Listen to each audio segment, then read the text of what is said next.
Un gros événement, ce sera lors à Montpellier, il y aura le Festival international des sports extrêmes. Mais il y a un autre événement en point d'orgue du FIS, ce sera à Montpellier au Zénith, le battle de hip-hop, Battle of the Year, mais surtout les qualifications avec les meilleurs breakdancers du sud de la France. Jérôme, c'est ça pour l'instant? C'est ça, ouais. J'ai tout juste Jérôme Gossens. Pour les qualifs sud, ce sera donc le 20 mai au Zénith, à partir de, en début d'après-midi? Alors, l'ouverture des portes, c'est à 13h et après, le spectacle commence à 14h30. Alors les meilleurs crews, les meilleurs breakdancers, le meilleur du hip-hop. On va expliquer ce que c'est déjà un crew et un breakdancer. Alors un crew, c'est une compagnie de danseurs qui viennent donc se confronter généralement en battle. Donc c'est deux équipes qui se confrontent les uns contre les autres. Et la particularité du Battle of the Year, c'est qu'ils présentent une chorégraphie avant de pouvoir accéder éventuellement au battle.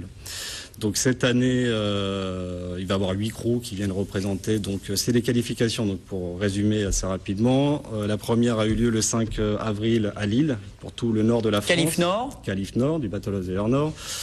La deuxième donc a eu lieu le week-end dernier à Mamoudzou, à Mayotte, parce qu'on n'oublie pas nos compatriotes. Qualif Dom-Tom, Sud-Sud. Exactement.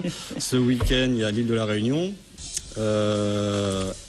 Après, vous allez avoir ce week-end aussi à Metz, donc la qualif Hetz. Pas ce week-end, mais le week-end prochain. Et ce week-end, c'est la qualification du Battle of the Year Sud.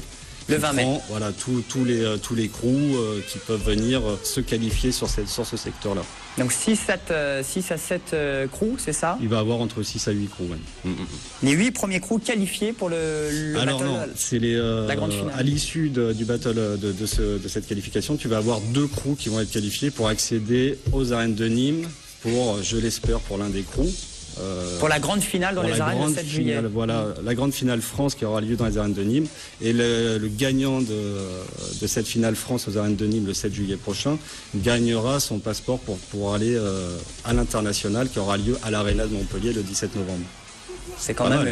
Devant avec une douzaine de pays, les Japonais, les Coréens, les Brésiliens, Kazakhstan, Algériens. On est en train aussi de faire la qualification du Battle of the Year Afrique. Et ça, on en parlera peut-être une autre fois. Donc pour résumer, en fait, le Battle of the Year qui aura lieu le 20 mai, donc c'est la qualification sud, où il va avoir une place à Nîmes. Pour accéder à Nîmes, à la grande finale dans les arènes. Alors ça se joue comment tout ça? Il y a un jury, c'est sur quoi? C'est sur Il y a une grille de notes en fait, c'est assez, c'est pas très complexe, mais bon après c'est jugé vis-à-vis du niveau des danseurs. Donc déjà ils présentent une chorégraphie au tout début. Donc vous avez la première chose, c'est une chorégraphie qui est présentée, une chorégraphie de 8 minutes.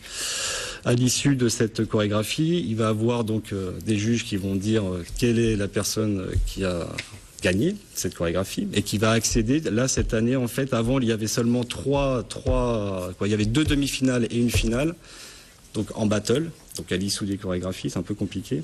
Mais cette année, pour le public et surtout aussi pour les danseurs, on a réajusté pour proposer plus de battles. Donc il va y avoir 4 quarts de finale en plus. Donc il y aura plus de confrontations comme ça entre danseurs. Est-ce que l'applaudimètre, ça joue? Parce qu'il faut du public, justement, au Zénith le 20 mai.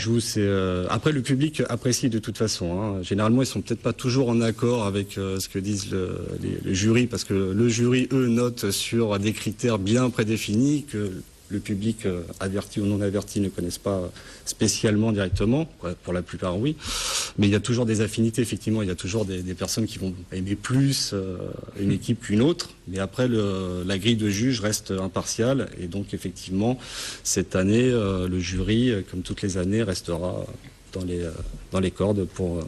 Puis c'est l'occasion de faire découvrir avec Sylvie, avec Thierry, avec Alain, avec Christophe, ceux qui connaissent un petit peu moins le breakdance. De toute façon, après, nous, ça fait 12 ans maintenant qu'on organise le Battle of the Year. On est parti du parking du Zénith il y a 12 ans et on a accédé à toutes les plus grandes salles de France, donc en passant par le Zénith et l'Arena et les arènes de Nîmes, qui est l'un des plus beaux lieux de France. Je pense que personne ne contredira là-dessus. Et je crois que ce qui est assez intéressant, c'est de voir effectivement autant de personnes qui viennent voir ce spectacle. Et ce qui est super, moi ce que je trouve super bénéfique pour tout le monde, c'est que les danseurs, effectivement, peuvent danser comme dans les arènes de Nîmes devant 5 à 6 000 personnes. Devant l'Arena, il y a eu 14 500 personnes, donc c'était sold out. Donc quand vous avez l'opportunité effectivement de danser devant autant de public, ça vous permet de pouvoir montrer votre art au plus de gens possible.